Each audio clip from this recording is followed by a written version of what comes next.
Mr. Robert Owens. Hello, sir. How are you? Very good, thank you. Welcome to Heads Down.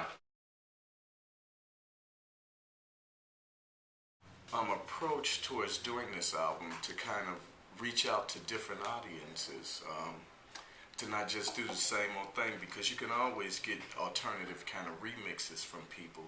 But I thought more from like a global perspective, even as far as like the different producers there. I thought, as far as Larry Heard, to kind of get the American vibe, at jazz, as far as the England kind of soul vibe, I thought about him, and Shelby Beanfield, I thought about Europe, so Yeah. I thought about like bringing all of these different vibes together, and reaching out from a global perspective.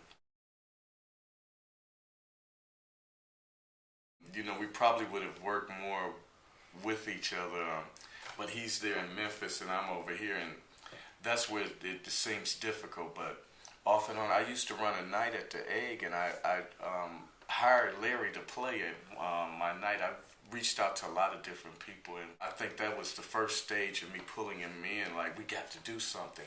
But it was actually, the idea was for me to do some tracks on his album, so he gave me a whole series of things. But he kind of froze on his album for a bit, and it's like he wasn't ready to actually put it out yet.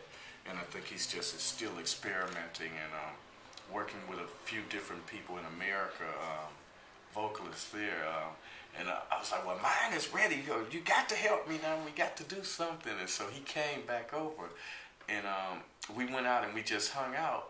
And he played me a whole series of music. And it's kind of the way it worked before when we were in America, because together we used to live right next door to each other. And so he just knock on the door and it's like, oh, I got this. And half of the time I might be sleeping. It could be 3 or 4 in the morning. I'm like, wait a minute, let me get my book.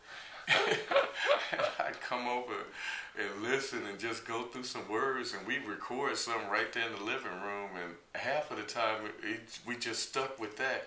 And by me DJing and knowing most of the people, like at that period in time, like Ron Hardy or Frankie Knuckles, even with Ron Hardy, maybe I think he was sick one time, and they asked me to play at the music box to fill in for him because he was sick. Wow. And I had just got the demos for Can You Feel It, Mystery of Love, Washing Machine, a bunch of these tracks from Larry. And I was like, this is cool, because with Larry, he's like this genius that just hammers away. He might even erase something, and if I'm there, I'd stop and wait. No! Give me that. And so I had a lot of things from him, even stuff that he probably don't even have. But I had those tracks, and I was like, let me just try them to see what people just went into this like trance when they first heard those tracks. And it was like, play that again. Really? Was that instant? I ended up playing like Mysteries of Love and Can You Feel It probably 4 times in that evening. And I was like, well, maybe something is really there. And then I ended up giving the tracks to Frankie Knuckles and Ron Hardy. And with the power of them playing them, they just went. And then I think it triggered off to Detroit, New York, and other places after that. What was it like? What was the music box like to DJ at?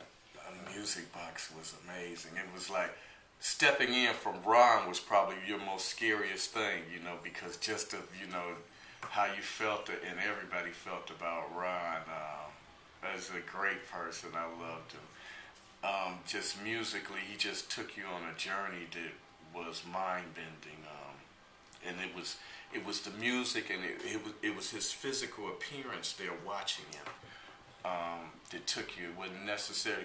I think people could listen to a tape and they can get a feeling, but it was nothing like actually standing there and watching him.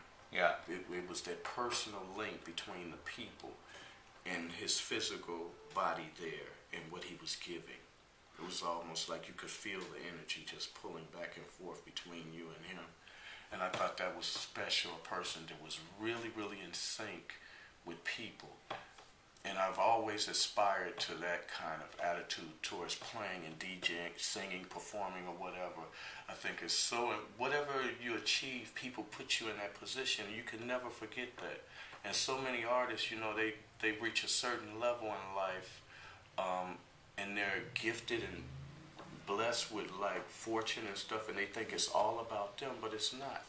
It's about people, and that should be the premise of everything that you do within this industry. You should always be grateful and acknowledge that.